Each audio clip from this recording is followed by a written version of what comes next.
Hi, I'm Kelly. And hi, I'm Geoff.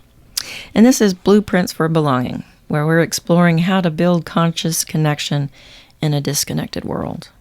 Because belonging doesn't happen by accident. Mm-hmm. It happens by design. Welcome back to Blueprints for Belonging. I'm Geoff. Oh, and I'm Kelly. And today we're here deepening our conversation on awareness, especially how judgment shows up and quietly blocks our connection. We've been talking about how awareness is the first step towards connection. But awareness without curiosity, that's where judgment sneaks in. Yep. So the last time we explored what building awareness really means, starting with noticing your own body, your emotions, your thoughts, your environment that's around you. But we also touched on something deeper, and a lot of what we think that is awareness is actually just habit. You know, those patterns that we have. We don't even know their patterns. But that's what to me what memetics is. Memetics meaning that we're repeating these inherited ideas and judgments and scripts without even knowing it. We're all walking around with a downloaded operating system. We just didn't even get to choose. And we're not really paying attention. We just end up reacting to life based on someone else's blueprints. Right. God, it's insane, isn't it? Mm-hmm. It's like we're speaking a language we didn't realize we were taught. One built from correction, blame, avoidance, or fix-it energy. Ooh. Yeah, I know. We say we're being honest or just sharing, but underneath, we're often just repeating what we learned gets us through discomfort. Yep. I had a client once who kept saying that her partner was too emotional and needed to get it together. Poor girl. But when we slowed it down, what she was really feeling was panic because she grew up in a house where emotional expression got pushed or ignored. You know what that's like, Geoff? A little bit, maybe? Yeah, I think I do. Okay. Yeah, my childhood life was weird. So now when someone else has big feelings, her survival brain would light up and it would say, shut down, control the chaos. But she wasn't even aware of that. To her, it just felt like true. I hope he's that too didn't much. actually come through. But if it did, That was my phone. that was our phones, and we just have, sometimes that happens. Yeah, and now it's silenced. Yeah, so we were aware of our phones. Yeah. And, well, there it is. So he's too much, right? Mm-hmm. Yeah, there it is. Awareness isn't just about knowing what's happening in the moment. Right. It's about recognizing what old maps am I using to navigate this situation. Mm-hmm. And do I even want to keep using them? Right. They're old, they're tattered, they're out of date. Do you even have a map today? I mean, I don't have any maps. I don't even know where they are. I have a stack of maps. Yeah. And it includes maps of foreign countries that I've been to. But Well, that's true. so I hold on to them. I have a map of Texas, which was a Channel 2 KPRC Eyes of Texas map. And so the Eyes of Texas sites were all listed on it. Yeah, I got that one from my dad. I think I have some maps, but I use them more for artwork. Right. So, well, yeah, because collaging. that's all they are now. That's all they are now, right? So let's talk about why we judge. Do you know why we judge? Because it's easy. It's easy, right? Well, it doesn't just come out of nowhere. It actually has a purpose. Do you know what that purpose is? To protect us, I think. Yeah. It feels like protection, but it's not truly. Mm-hmm. Well, it's part of our early warning systems, if you want to. It's our survival mechanism. It's letting us know that when we might have something that we feel threatened or insecure or we're overwhelmed by something, judgment kind of steps in there to help us label something quickly so we know what to do. Mm-hmm. Right. Like she's lazy or she's dramatic or this is wrong. Judgment gives us that false sense of control. Right. Yeah.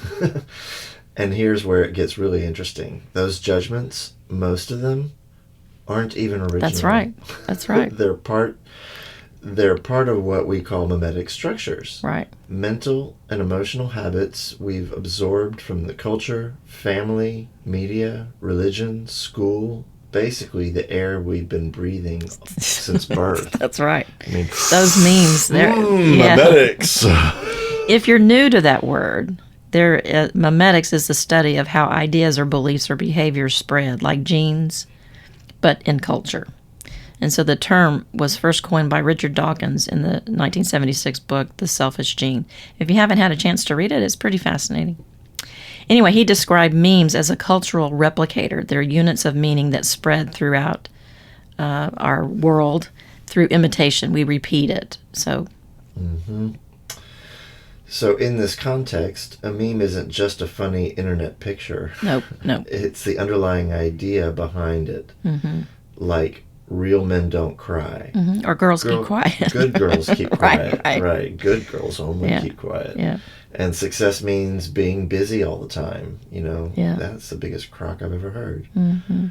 These are memes that we inherit, repeat, and act out, often without question. Right. And we inherit them. So we inherit those memes that form those building blocks of our judgments about others. If you ever think about an us versus them, like these are bad people over there and these are not good people over here and these are the people you want to hang out with. So if you've grown up hearing, some other emotional language, like those emotional people are too much, and then that moment that you get shut down because you're being emotional or being vulnerable, right. Or you internalize those memes and they flare up and go, nope, shut down, that's too dangerous. Yep, I'm not going to do that at all. Right, exactly. And it feels protective because in your early life, maybe it was. Maybe showing emotion led to punishment or rejection. So judgment became a survival strategy. Well, you shouldn't cry. I'm going to give you something to cry about. Yeah. Right. Exactly. I think everybody can relate to that one. Yeah. And this is why we say that judgment isn't something to eliminate. It's something to notice. We want to recognize this signal because it's that's something inside of you is needing some attention. Whenever you're feeling judged, you want to make sure you're aware of that so that you know what to do. So, and that's why we're trying to talk about this awareness, because it's not just about what we feel, it's about how we're protecting ourselves from feeling it. Nobody likes, not to feel good. I mean, we start to look, but when we start to look at those deeper layers of the meanings underneath those emotional reactions, we can start to kind of find some peace with it. So, So here are a few things to begin noticing. Repeating conflicts with the same underlying theme. Emotional overreactions that seem out of proportion. Communication breakdowns where no one feels heard. And internal dialogue that sounds like they are always or I never. Repeating conflicts with the same underlying theme. What do you think that might be like? Well, having the same arguments again and again. Like nothing ever got resolved? Right. Oh, okay. Yeah. You never take out the trash. You don't clean up after yourself. Right, okay. Yeah. Emotional overreactions, what do you think those might be? Oh, I know what those are. Case in point, I was struggling to find parking at the DMV, and it got me in such a twist that I was livid. And the guy at the door who was there to control people, and he's the one who controlled access into the place, he told me, you need to take a breath. And he could notice. He noticed all right, because I was not well. Yeah. I was so aggravated, and it was just ridiculous because all it was parking. Yeah. So they were busy, whatever. Well, I proceeded to take a deep breath, and I changed my attitude. Oh, good. That was the last little freak out I had ever had. That's good. Yeah. So communication breakdowns where no one feels heard, that's usually... Shut down because you don't like it. Shut your mouth. I don't want to hear it. Right. Or people just shut their mouth because they don't know what to say. And right. they're just like, okay. Yeah, I'm just or gonna I've walk heard this away. before. I don't need to hear it again. Right. Yeah. Ugh. Yeah. And anyway, so we have all of those sounds. In fact, I'm sure you can all kind of come up with the ones that you've heard in your lifetime. And we could have a little fun thing. Some of them might sound the same, but anyway. So just remember that these aren't personal failures. They're just a mimetic loop. They get repeated and repeated and repeated, and we are inheriting these without any awareness to them. So we want to call attention to this, just a way to understand it, so that you're aware that you inherited these, and kind of some of it kind of. We just go on repeat, and we do it, and we're not even aware that we're doing it. So, right. Well, and awareness allows you to slow down, right, and ask those questions. What's right. underneath this? Right. What story am I living out right now? And is it mine? Right. Or is it somebody else's? Right. Yeah. In nonviolent communication, we make clear distinction between judgment and observation. Mm-hmm. Observations are neutral, specific, and descriptive. They open the door to a connection.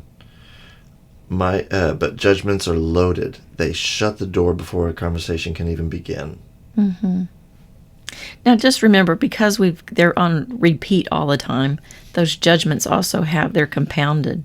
So even if, you might say, oh, he's so disorganized, Mm-hmm. You might repeat it with a little enthusiasm because you're recognizing somebody's really disorganized. Right. Right. So the observation would be, oh, he arrived 15 minutes after our scheduled time and didn't mention this delay. So that's just the observation of what's going on. Mm-hmm. So. Right. It sounds very different from he's disorganized. I know. The first creates a label. The second describes reality. Mm-hmm. And from there, you can talk about it, how it impacted you, know, and I know that's noticing. I know, but that's something we don't really talk about, do we? No. That's not in our stuff, because we get shut down about our emotions. We don't usually get to talk about them. Mm-hmm. Yeah, it's taboo to talk about. Yeah, emotions. Especially if you're sad or angry. Right. I'll give you something to be angry about. I'll give you something to be sad about. Yeah. Anyway, I'll make you sad. Yeah. Anyway, this shift, although it's small, it's huge. It's the difference between picking a fight and starting a dialogue. So now I want to bring in another one of my favorite tools that Marshall Rosenberg has, and that's the OFNR modeling. We talked a little bit about the observation at the beginning of this, or just a minute ago. But so it's observation, feelings, needs, and requests. That's what the acronym is. Mm-hmm. Or it's not really an acronym. It's just a bunch of letters. OFNR. Observation, feelings, needs, requests. Anyway, it helps us break down what's happening without blaming somebody or judging somebody. Mm-hmm. Why don't you give us an example, Geoff? All right. Here's an example. Observation. When you walked in today, I noticed you went straight to the kitchen and didn't say anything. Feelings. I felt uneasy, maybe a little hurt or disconnected. Needs. I think I was needing acknowledgement or a moment of connection after being apart. And then the request is, would you be open to checking in with me when you get home, even just a quick hello? Mm-hmm. That would be nice, wouldn't it? Yeah. Because sometimes people are just on their own agenda. Right. And they're not even paying attention to somebody else's stuff. Yeah. And not saying hello when you walk in the door, I think it's kind of rude. I like to I want to throw something in here. So imagine you and I are standing in front of each other. And down on the floor, I see a 9. And what do you see? Oh, a 6. Right. Uh-huh.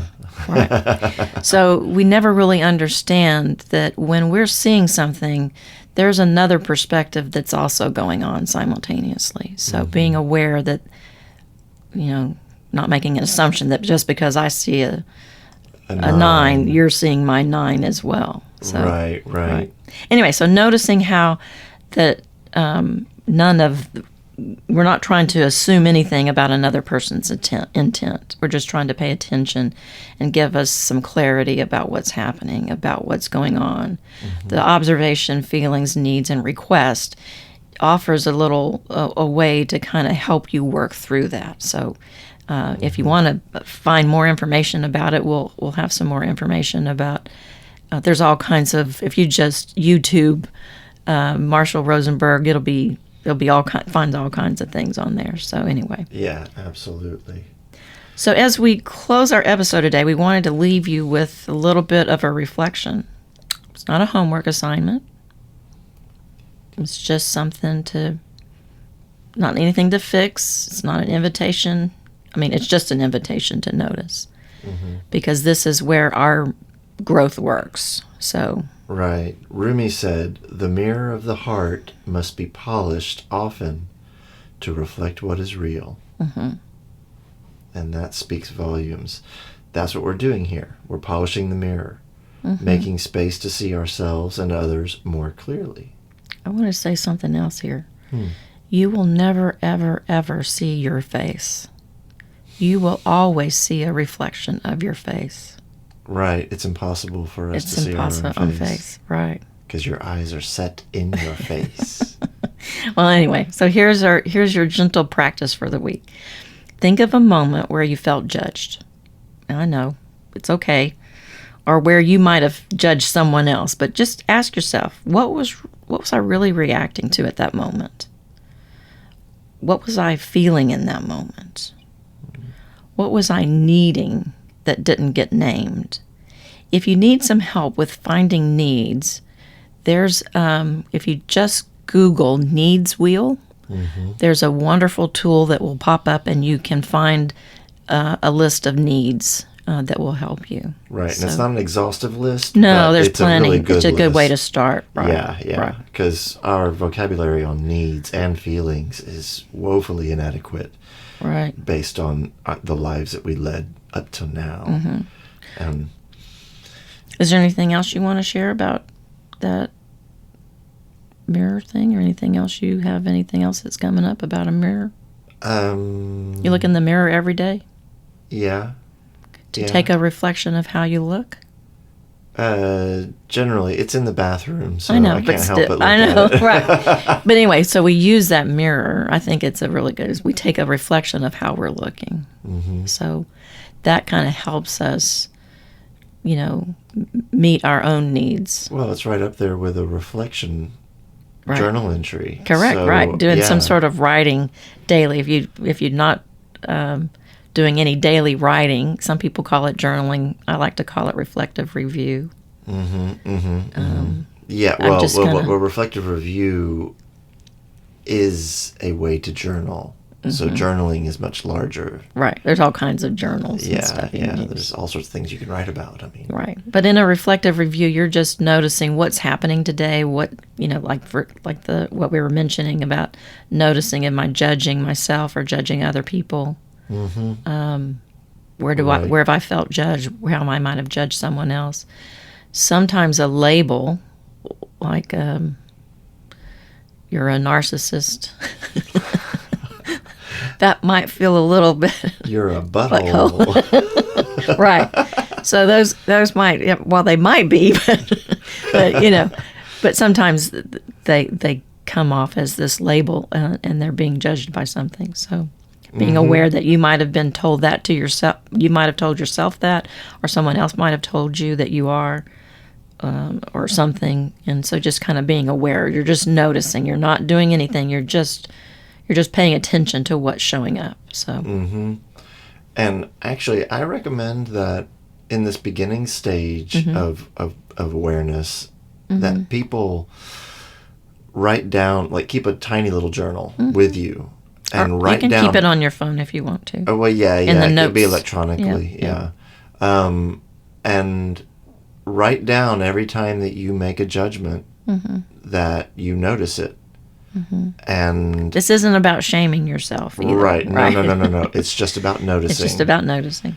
Because once you notice it, then you can do something about it. Right. You can I can't change something if I don't have anything to change. That's right. Right. And yeah, I'm perfect the way I am. But you're an asshole. So how does that work? Right. Right. Yeah. Well, next time we'll dive deeper into the second pillar of big growth, investigating meaning. Because noticing what happened is one thing, but understanding why it mattered to us, that's where the real growth lives. Yeah. Well, we talked a little bit about BIG as an acronym. It stands for Building Awareness, Investigate Meaning, and Generating Choice. Mm-hmm. And so many of us move through our life without, kind of through our life reacting to what's in front of us. We're not really aware of anything. That's why, building this awareness is so important and key for looking at how you want to move through this next part of our life. So, and slowing down a little bit, we were able to kind of ask, why did that hit me so hard? Mm-hmm. What's the meaning I've attached to this experience? Right, right. I mean, that's so important. Yeah. Yeah, because growth starts when we get honest. Mm-hmm. Not just about what happened, but what it meant to us. Mm-hmm. That's where the real honesty matters. And the stories we carry. Yeah. And the patterns we repeat. Mm-hmm. And the unspoken needs behind the noise. It's really noisy. This is where journaling can really help you, mm-hmm. To see it. Yeah. And I'm a big fan of going back to old entries in your journal and rereading them. Yeah. Because that's a great way to really take stock of where you've been and how much you've actually grown. And then there's things that I didn't even remember that. Right, exactly. Right. It could be quite a surprise. I know. So anyway, part of our podcast here is to help you start spotting these deeper patterns. So instead of feeling stuck, or you can't, you can just get curious about it. It's not about staying stuck. We're here to kind of help you see the way out of that mud hole, so to speak. Mm-hmm.